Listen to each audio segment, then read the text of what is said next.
donde estábamos. Cada vez que muevo esta cortina siento un llamado de Dios a ser un copastor en la iglesia piedra angular. No, cierto. El hermano tenía miedo de que le pasara a predicar, ¿verdad? Tenía miedo de que ven que sí. Bueno, hermano, vamos a abrir la Biblia ahí donde hemos dicho, por favor. Esta mañana, bueno, terminamos con las sesiones que nos dirigían a lo que esta conferencia ha traído como propósito, ¿verdad? Hablar de las misiones, de lo que es un poco. Yo quiero hacer un tema aparte hoy, quiero ayudar a la iglesia, quiero, si hay alguna persona aquí en Jesucristo, también quiero hacer una invitación muy particular, pero vamos a ponerle una pregunta a este pasaje que inicia en el versículo 21 y termina en el 43, esta unidad del pensamiento, y vamos a ponerle a este sermón una pregunta como título: ¿qué hacer cuando no sé qué hacer? La frase con la que he titulado el sermón de hoy es una frase más común de lo que usted imagina. Esta frase algunos predicadores han titulado estudios y sermones muchas veces. Es más, yo mismo he escuchado por lo menos un sermón bueno con este mismo título. Pero muchos de nosotros, hermanos, hemos estado en situaciones en las que debemos hacer algo, pero no sabemos qué hacer. Como pastor, esta es una frase que yo escucho a menudo en las consejerías con creyentes y con no creyentes. Esta es una frase que aparece al final de todo, cuando nuestros esfuerzos, recursos y posibilidades se han agotado. Tal vez hemos luchado con nuestro matrimonio, con un vicio, con un problema sexual, con algún hijo, con una enfermedad, y al final terminamos diciendo, simplemente no sé qué hacer. Y sin duda, amados hermanos, muchos de nosotros, si no en este momento, habrá el momento en que todo hombre, creyente o no creyente, terminará en un momento de su vida haciéndose esta pregunta: ¿realmente qué debo hacer en este momento? Algunos ya lo han dicho, no sé qué hacer. No sé qué hacer conmigo mismo, no sé qué hacer con mi hijo, no sé qué hacer con mi nieto, no sé qué hacer con mi carácter, simplemente no sé qué hacer. Bueno, esa pregunta, aunque pareciera una pregunta muy osada y una pregunta sin respuesta, entenderemos que esta porción de la Biblia contiene la respuesta a una pregunta tan profunda, tan osada y tan necesitada de respuesta. Así que lo primero que vamos a hacer es, como el sentido literario de esta porción está en una narrativa muy extraña, porque Marcos fue el menos letrado de los escritores. Marcos no tenía mucha educación, así que Marcos escribe en un sentido un poco extraño, pero nosotros vamos a dividir este pasaje en tres partes. La primera es que yo quiero aclarar la razón por la cual Jairo y la mujer vinieron a Cristo.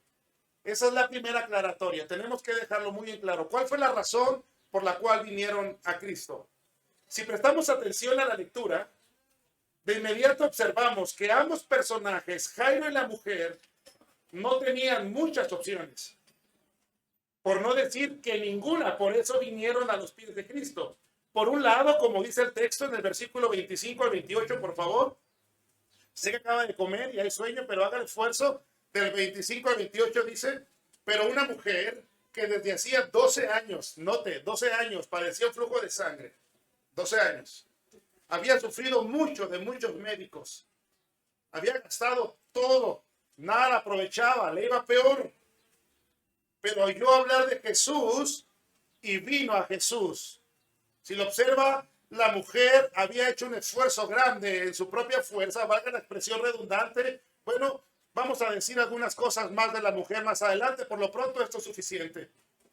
En cuanto a Jairo, como el texto dice en el versículo 21 al 23, Jairo no tenía ninguna opción. La mujer buscó opciones, ¿sí lo nota? Jairo no tenía ninguna opción, obsérvenlo. Sale Jesús del mar, de entre la multitud, versículo 22, y viene uno, subraya esta siguiente frase, de los principales de la sinagoga. Se supone en la idea, y no lo voy a hacer ahorita, que él como principal tenía una función casi sacerdotal en las sinagogas, este Jairo, no era cualquier persona. Viene, se postra a los pies y en el versículo 23 le ruega como un padre lo haría. Señor, mi hija está agonizando. Y yo vengo porque necesito que pongan las manos sobre ella, porque ella, la única forma de salvarse y vivir será si tú así lo determinas. Eso dijo Jairo. Su hija de 12 años estaba tan enferma que a fin de cuentas el versículo 31 nos dice que esa enfermedad la terminó matando. Nótelo en el 35, por favor, haga este recorrido conmigo, haga el esfuerzo. Mientras él aún hablaba, vinieron y le dijeron, tu hija ha muerto. Bueno, fuimos adelante. La razón por la que ambos vinieron a Jesús, hermanos, fue el dolor, el sufrimiento y la razón de que no había ninguna otra opción en ninguno de los dos. De la mujer podemos señalar que era una mujer de la clase media alta en los tiempos de Jesús, porque para pagar médicos o más de un médico se requería por lo menos ganar por lo menos un denario mensualmente. Y no cualquiera ganaba un denario en aquel tiempo. Esta mujer había hecho tanto esfuerzo por sanarse que en el tiempo de Jesús, que una mujer tuviera un flujo de sangre por 12 años, simplemente la marginaba al grado de casi expulsarla de la comunidad. Sabrán ustedes que bajo lineamiento judío ella era una mujer inmunda en ese momento por su sangrado. 12 años, hermanos. Imagine su cara, imagine su cuerpo, imagine su vestimenta, imagínese el dolor de escuchar a charlatanes decirle, ven conmigo y págame estos denarios y yo tengo la cura necesaria. Y esa mujer con toda la fe y la esperanza iba, y una vez más, al contrario, dice la Biblia, le iba ¿qué? Mucho peor. Jairo sin duda es muy concreto y dice, Señor, yo realmente vine a buscarte, no porque me interesa quién eres tú ni lo que tú estás diciendo. Es más, yo soy judío, soy principal de la sinagoga. Simplemente alguien está hablando de ti, porque si lee Marcos 1, Marcos 2, Marcos 3, Cristo ya había hecho los suficientes milagros para ser reconocido en la tierra en donde él caminaba, Galilea, Jerusalén, Samaria, etcétera. Y simplemente dice Jairo, no me importas tú, ni tu evangelio, ni lo que tú representas, ni lo que tú eres. Ahorita lo vamos a señalar en el texto. Simplemente Jairo dice, yo vengo aquí por una carga emocional, porque no soporto ver a mi hija en cama. Digo de paso, hermanos, que aprovecho esta primera sección para rogarles que ore por mi familia. Mi hija viene de una operación de sus dedos que le ha costado la recuperación, y mi esposa tiene una anemia que no sabemos por qué es, y esta semana tenemos que buscar a algunos médicos también para que revisen esta parte de su estómago y la razón de esta anemia y de sus problemas. Aprovecho para decirles que oren, hermanos, por mi familia, por favor. Pero aquí tenemos a dos personas que han venido a Jesucristo porque no tenían ninguna otra opción. El dolor, hermanos, es dejado en la tierra. El sufrimiento ha sido otorgado y permitido por Dios, porque esa casi siempre ha sido la única manera en que los hombres hemos venido a Jesucristo. Cuando hemos tocado el fondo como el hijo pródigo al estar comiendo algarrobas, al haberse acabado toda la fuerza y esfuerzo, es cuando muchos de nosotros, si damos nuestro testimonio, podemos decir, yo empecé a buscar a Jesús, a buscar a Dios, porque estaba en el punto más bajo de mi vida, porque había un dolor, había un sentimiento y simplemente no había otra opción para mí. Eso se lo valgo a un incrédulo. Pero si me permite una simple aplicación, porque tenemos que ir al centro de la sección de este texto, es muy lamentable, hermanos, que para muchos cristianos, Cristo no es la primera opción tampoco. Para muchos cristianos, Cristo no es la primera opción. Muchos cristianos, cuando tienen un problema, siempre piensan, ¿quién de la iglesia puede ayudarme? ¿Quién de mis familiares puede ayudarme? cuánto gano en la quincena, cuándo me toca el aguinaldo, cuándo me toca la tanda, qué buen doctor tengo. Pensamos inmediatamente en quién soy, quién tengo, quién está a mi alrededor. Y cuando caigo en sí, digo, tengo un Dios. Podría hablar con Dios. Y eso, hermanos, para un cristiano es vergonzoso. Que sea Dios una segunda opción para un cristiano, hermanos, es causa de vergüenza y es una ofensa a nuestro Dios, porque nosotros tenemos que tener a Dios como algo primario en cada evento, situación de nuestra vida. Así que yo quiero que veamos una segunda sección, que es la carne de este evento, porque la razón por la cual vinieron a Jesús está evidenciada. No había otra opción. Así que la segunda sección está del versículo 29 al 34, en donde yo he seccionado esta parte como el poder único de Jesús. Mire, en esta parte debemos ser muy cuidadosos, hermanos. Lo que no podemos negar es que el versículo 30 y 31, mire, obsérvelo. Luego Jesús, conociendo en sí mismo, es un texto peligrosísimo, hermanos, el poder que había salido de él, interesante, se vuelve y ve a la multitud y hace una pregunta fuera de la lógica para todos, menos para él, pero era fuera de la lógica. ¿Quién me ha tocado? La respuesta, algunos se burlan y dicen, los apóstoles, usted hubiera dicho lo mismo, hermano. Un predicador una vez dijo, hermanos, qué poca falta de fe de Pedro cuando lo vio caminando por el mar, y yo estaba escuchándolo y me salió los Sánchez, porque soy Sánchez y lo Bautista. Cuando acabó el sermón me acerco y le digo, hermano, ¿en serio estás juzgando la fe de Pedro en la tormenta de bajarse y dar un paso y luego hundirse? Hermano, tú no te hubieras ni subido a la barca para empezar. Y somos buenos para tomar juicios. Mira el versículo 31. Sus discípulos dijeron lo que cualquiera diría. Oye, Señor, la multitud te está apretando. O sea, tú no puedes ni caminar siquiera. ¿Y cómo te atreves a preguntar quién te ha tocado? Ese verbo utilizado ahí en el griego significa estrechez, presión. Jesucristo iba caminando como un artista hoy en día en el aeropuerto o en la calle. Así que no podemos negar, hermanos, que estos dos versículos nos dicen que en los choques entre la multitud, algo pasa en el versículo 30. Es un versículo peligroso. Nos dice que el toque de la mujer fue detectado por Jesús. Fue detectado. Ese toque del manto de Cristo sacó algo de la divinidad del cuerpo de Cristo humano, porque era Cristo y era Dios. Nunca dejó de ser Dios.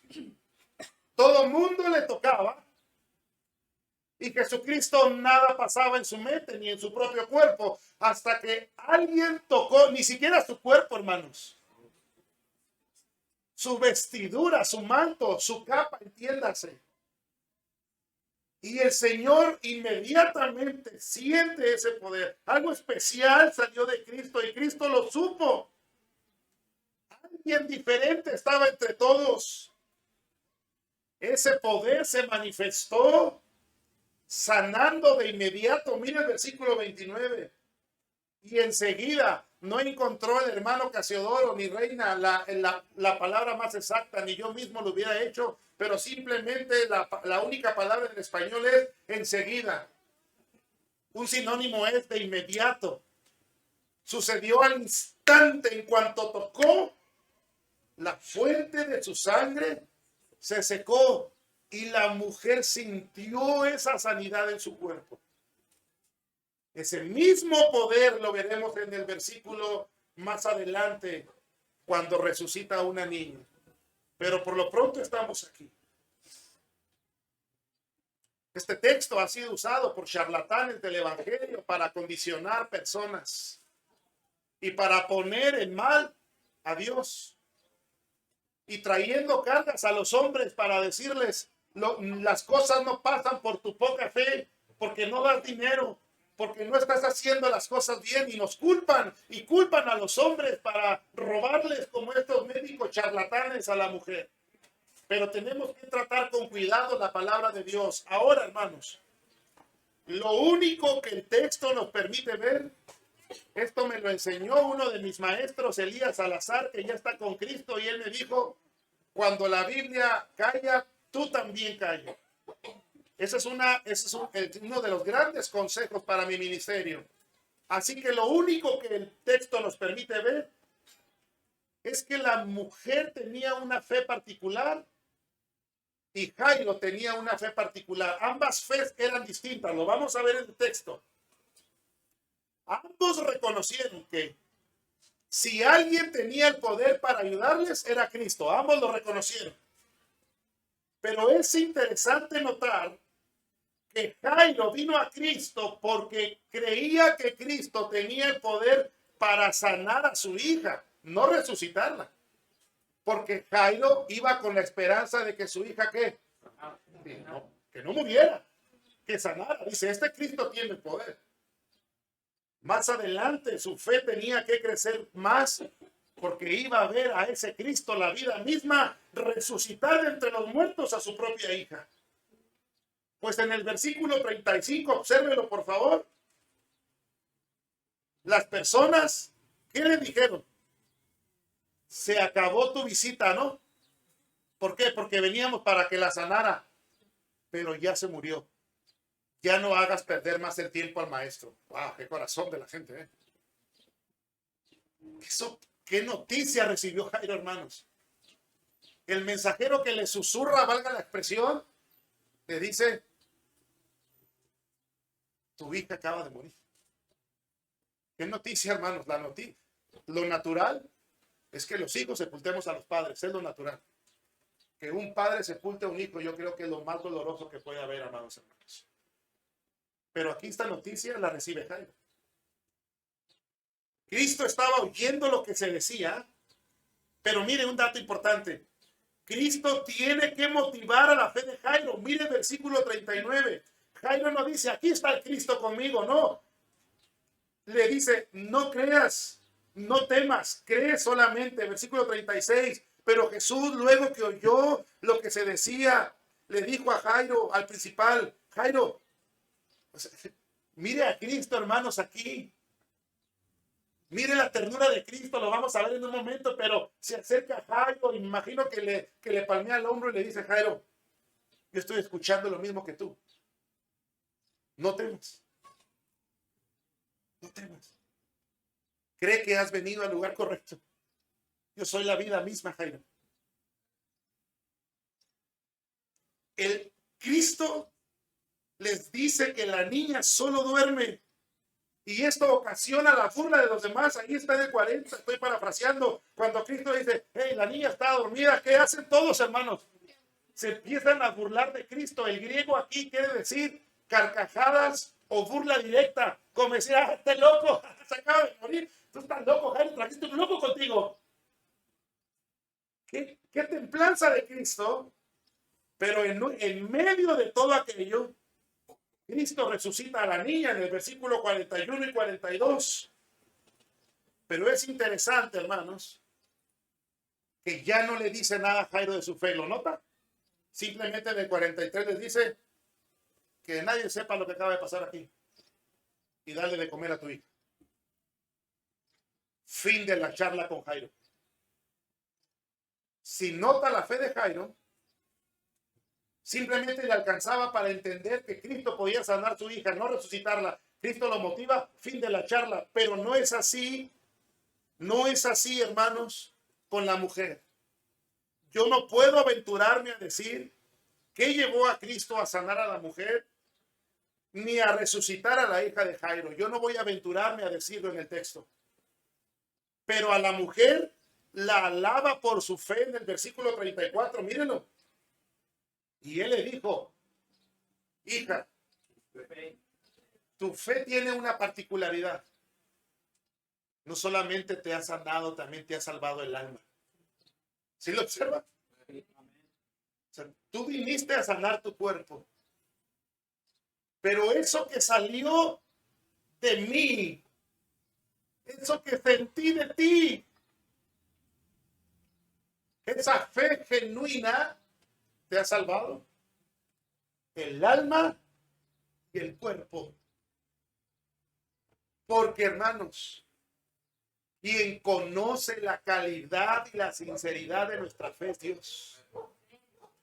Si hoy fuera el arrebatamiento, sorpresa de algunos que se quedarían, que han dicho que han puesto su fe en Jesucristo sinceramente y que han engañado aún a pastores y a personas. Recuerda el final del Sermón del Monte. En aquel día muchos me dirán: Señor, Señor, en tu nombre hicimos milagros, hicimos proezas, evangelizamos, echamos fuera demonios. Y Cristo tajantemente y con carácter: apartados de mí, hacedores de maldad, nunca os conocí. Pablo le dice a los corintios, a una iglesia que él estableció: revisen su corazón para ver si están en la fe.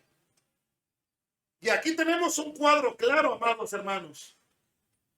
Esta fe le sanó el alma y el cuerpo. En cambio, a Jairo le motiva a creer y a no temer, y resucita a la niña. Ya no dice nada más de la fe, nada de la salvación del alma de Jairo. Simplemente le dice: ya no hables más de lo que acaba de pasar. Simplemente, hermanos, lo que yo quiero decir es que una fe genuina siempre dará una evidencia física. Otra vez, una fe genuina siempre se manifestará en aquella persona que ha sido sincera. Véanlo en la Biblia. Miren el endemoniado gadareno en Marcos 5. Cuando puso su fe en Jesucristo, que fue salvado, dice el texto que estaba vestido, sentado y en su juicio cabal. Y luego después fue un predicador. Hay gente que dice: he puesto la fe en Jesucristo, pero su conducta, su carácter, su habla, su mente, su filosofía de vida, la gente con la que procura ir, los lugares a los que va, son los mismos que cuando era inconverso. Pero cuando alguien pone la fe en Jesucristo con sinceridad, esa redención, esa salvación, ese Jesucristo, ese poder total de Cristo el Salvador, al darnos su Espíritu Santo, al darnos una vida nueva, hermanos, se hace evidente en los hombres. Yo he visto gente venir quebrantada a una iglesia y venir a Jesucristo y luego estar sentada con un rostro distinto. Siente la mujer que cuando tocó a Cristo, la sanidad de su propio azote, lo sintió. No dijo: bueno, ya toqué a Cristo, al ratito me curo. No, se cura instantáneamente y ella siente en su cuerpo este gozo de ser librada de su mal físico. Así que hay tres cosas que le pertenecen a Cristo, las cuales son dejadas en esta historia, o dicho de otra manera, solo Dios tiene el poder, según este pasaje, número 1, de sanar cualquier enfermedad, según el versículo 29. ¿Cierto o no? Amén. Así que, amado hermano, que usted está aquí, no sé qué enfermedad tenga, qué dolencia tenga, si tiene un cáncer, un SIDA, un azúcar, lo que sea, Cristo tiene el poder para sanarlo. Amén. Él no está limitado. ¿Por qué no lo ha sanado? Ese es asunto de Dios. Sí, amén. Simplemente, amados hermanos, su azúcar no es más fuerte que Dios, ni nada, ni ninguna enfermedad. Ese Cristo resucitó muertos cuando anduvo aquí. Ese mismo poder sigue en él porque él es Dios y es inmutable y su poder nunca cambia. Amén. Simplemente porque él lo quiere. Y lo voy a decir más tarde un momento. Número 2, versículo 34. Solo Cristo puede perdonar pecados. En ninguno otro hay salvación sino solo en Cristo. Si usted vino hoy de visita, quiero decirle, amado invitado, que usted debe estar seguro de que ha puesto su fe verdaderamente en Jesucristo. No en un pastor ni en un templo, en Jesucristo que salva a los hombres de sus pecados. Y número 3, hermanos, solo Cristo puede resucitar los muertos. Yo tengo testimonios de que eso en el presente ha sucedido. Cuando mi padre llega aquí, ahí donde estaba mi mamá con la partera en Torreón, Coahuila, el doctor le dice a mi padre, cargándome a mí con el cordón umbilical amarrado, morado, me dice: su hijo ha nacido muerto. Pero la palabra última la tenía Dios. Y aquí estoy con 37 años predicando de esa gracia de Dios. Porque Dios tiene el poder para dar la vida y para quitar. Y hay muchos testimonios, hermano. del poder de Dios. Aquí está en el texto. En este momento, aquí el Cristo hombre, el Cristo Dios, está resucitando a los muertos. Y su poder es siempre, ayer, hoy y siempre. Así que, hermanos, entienda que cuando estaba sin Jesucristo, al poner mi fe en Él, al creer, me salvó. Algún día resucitará los cuerpos de los que murieron en Cristo. Y en cuanto a la enfermedad, digo que, ¿cuándo Cristo quiere hacerlo? ¿Con quién? No lo sé. Esa decisión le pertenece a Él. A mí solo me resta creer que Él puede hacer lo que Él quiere porque Él es omnipotente. No está limitado, amados hermanos. Así que quiero ir a una parte muy importante que tiene que ver con nosotros. En la tercera sección de nuestro pasaje. ¿Por qué vinieron a Cristo? Ya se dijo. El poder único de Cristo, ya lo dijimos. Ahora yo quiero enseñarle la actitud correcta. Debemos notar que cuando vinieron a Jesús, hermanos, no vinieron demandando algo ni exigiendo nada. Observe el 22 y el 23, por favor. Jairo estaba acostumbrado a que le sirvieran a la mesa, a que lo cargaran cuando había excremento o lodo, porque era un principal de la sinagoga. Pero ¿cómo está Jairo en el versículo 22? Tirado a los pies de Cristo.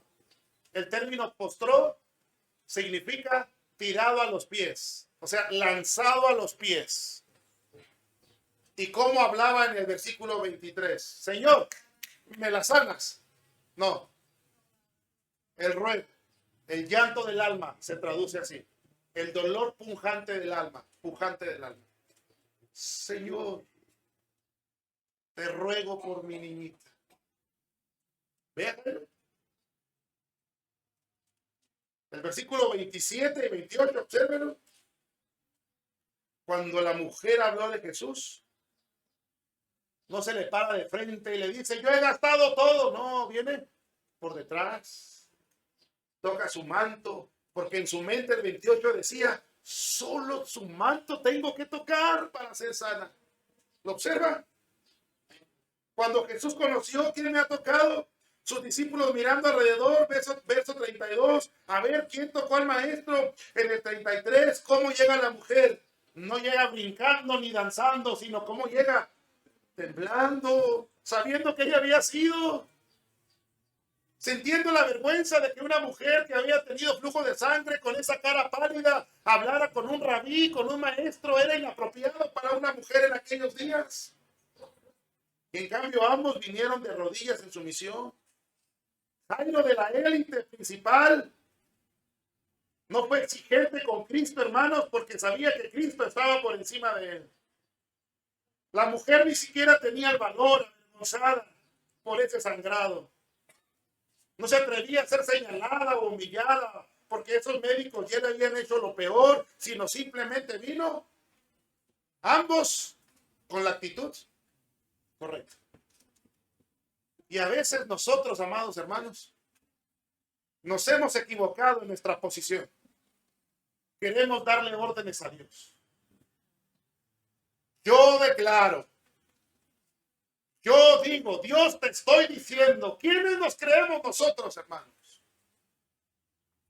La oración del creyente que conoce a Dios es así, de rodillas, en humillación, decir, Señor, ni siquiera soy digno de hablar contigo, pero en el nombre de Cristo estoy aquí. Gracias por la salvación, gracias por mi trabajo, gracias por mis hijos. Es tu gracia, aquí estoy, no merezco nada. Humillado de rodillas, con la actitud, hermanos, correcta. Eso se ha perdido entre el cristianismo. Hemos olvidado esta parte de quiénes somos. Somos criaturas que fuimos por gracia, hermanos, redimidas por Jesucristo. Así que una cuarta sección para responder la pregunta. Yo quiero dejarle 4 evidencias del carácter de Cristo para que descanse usted como yo descanso en estas pruebas que hemos tenido. Número 1, versículo 24. ¿Qué hizo Cristo, hermanos? Qué amable Cristo, ¿verdad, hermanos? Aquí tenemos lo que la teología llama la compasión de Cristo. Accedió a ir con Jairo. Vamos, Jairo. Te acompaño. Estoy escuchando tu ruego. Levántate. Vamos juntos a donde tu hijita. Cristo sabía lo que iba a hacer más adelante. Recuerda cuando muere Lázaro, que le dice Marta: si hubieras estado aquí, maestro, ¿sabe a cuánta distancia estaba Cristo cuando estaba enfermo Lázaro? Más o menos como a 6 cuadras.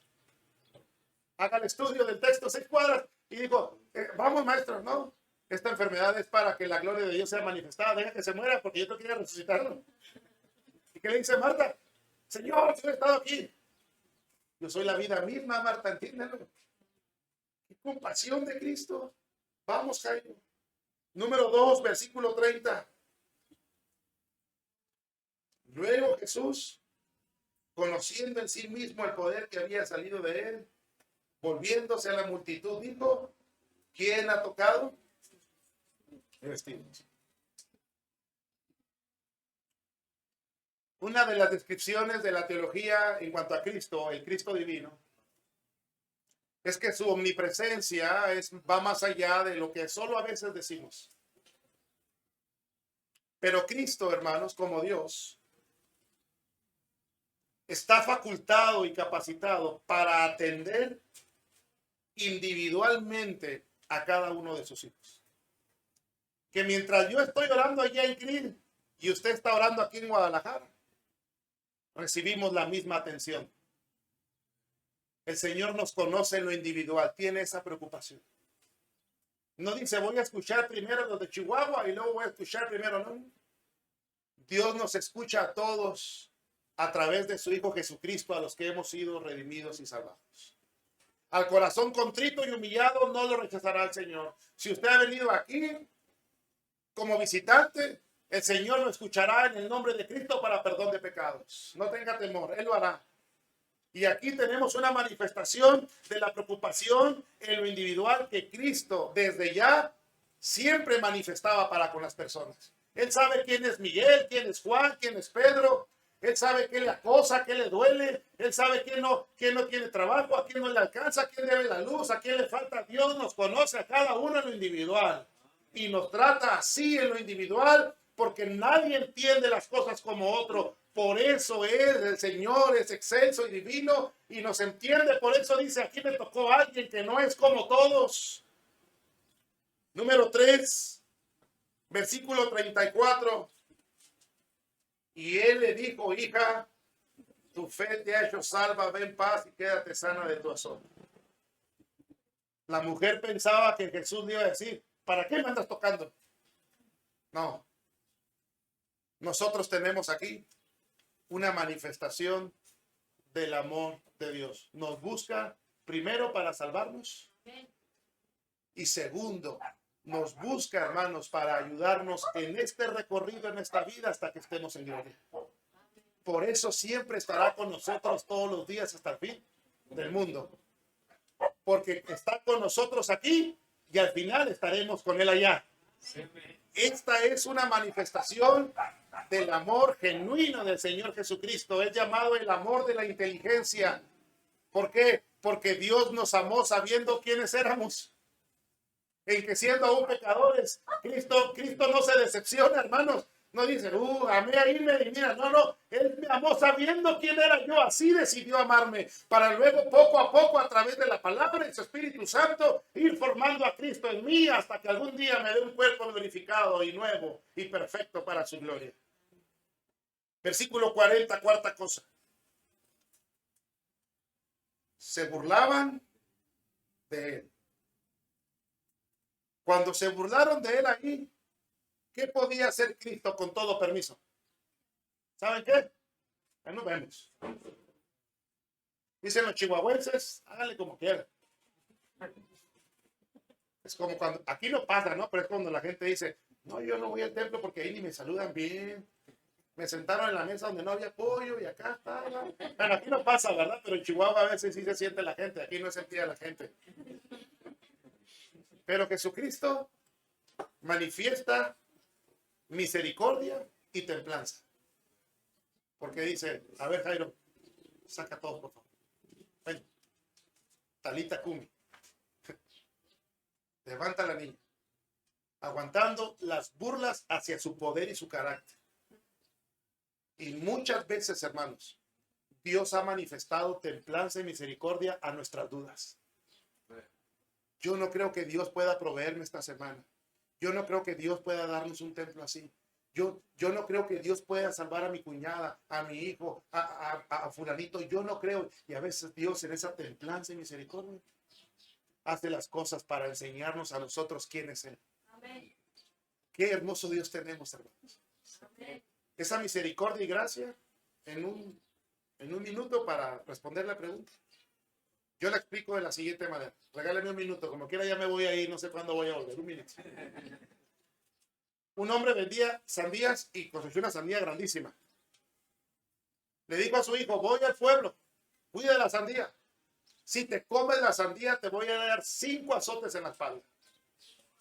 Su padre se fue, regresó, y el muchacho se había comido la sandía. Tenía una panza así como del menú en la mañana.